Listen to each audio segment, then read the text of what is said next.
तो भारत ने पाकिस्तान को ड्रोन की मदद से सीमा पार गैरकानूनी हथियारों की सप्लाई पर जमकर फटकार लगाई है।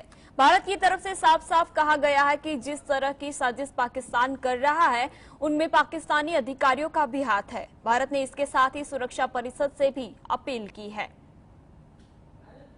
भारत ने संयुक्त राष्ट्र सुरक्षा परिषद की एक बैठक में कहा कि वह सीमा पार से ड्रोन का इस्तेमाल कर अवैध हथियारों की आपूर्ति की गंभीर चुनौती का सामना कर रहा है। भारत ने साफ कर दिया है कि ये सब पड़ोसी देश के अधिकारियों की मदद के बिना मुमकिन नहीं है। संयुक्त राष्ट्र में भारत की राजदूत का इशारा जाहिर तौर पर पाकिस्तान की तरफ था। सुरक्षा परिषद में अंतर्राष्ट्रीय शांति और सुरक्षा के लिए खतरा हथियारों और सैन्य उपकरणों के निर्यात को विनियमित करने वाले समझौते के उल्लंघन पर चर्चा हुई। इस दौरान उनके जोखिम पर भी बात की गई। भारत की स्थायी प्रतिनिधि रुचिरा कंबोज ने कहा कि परमाणु हथियारों के प्रसार के मामले में संदिग्ध रुख और छवि वाले कुछ देश आतंकवादियों के साथ सांठगांठ करते हैं। ऐसे में इन देशों को उनके कुकृत्यों के लिए जवाबदेह ठहराया जाना चाहिए।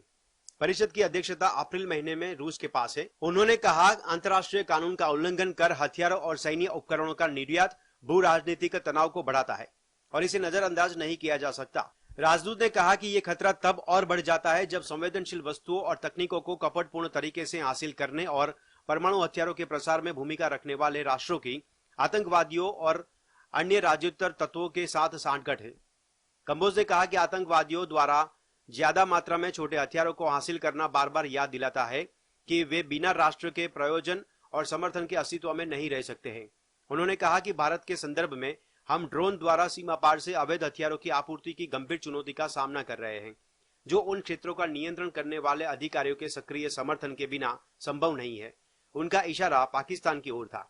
भारत के सीमा बल हथियार और मादक पदार्थ ला रहे पाकिस्तानी ड्रोन को अक्सर मार गिराते हैं। इस बार सबसे हाल की घटना 1 अप्रैल की है, जब बीएसएफ ने कहा कि उसके जवानों ने जम्मू में अंतर्राष्ट्रीय सीमा के पास एक संदिग्ध पाकिस्तानी ड्रोन पर गोलीबारी की। यह मध्य मार्च के बाद दूसरी ऐसी घटना है। कंबोज ने अंतर्राष्ट्रीय समुदाय से इस तरह के व्यवहार की निंदा करने और ऐसे राष्ट्रों को उनके कुकर्मों के लिए जवाबदेह ठहराने की अपील की है। रूस के स्थायी प्रतिनिधि वासिली नेम्बेजिया ने परिषद को बताया कि मॉस्को ने यूक्रेन की सरकार को हथियार देने के खतरनाक परिणामों से निपटने के लिए बार बार सुरक्षा परिषद की बैठक बुलाई है। Bureau report, GSTV।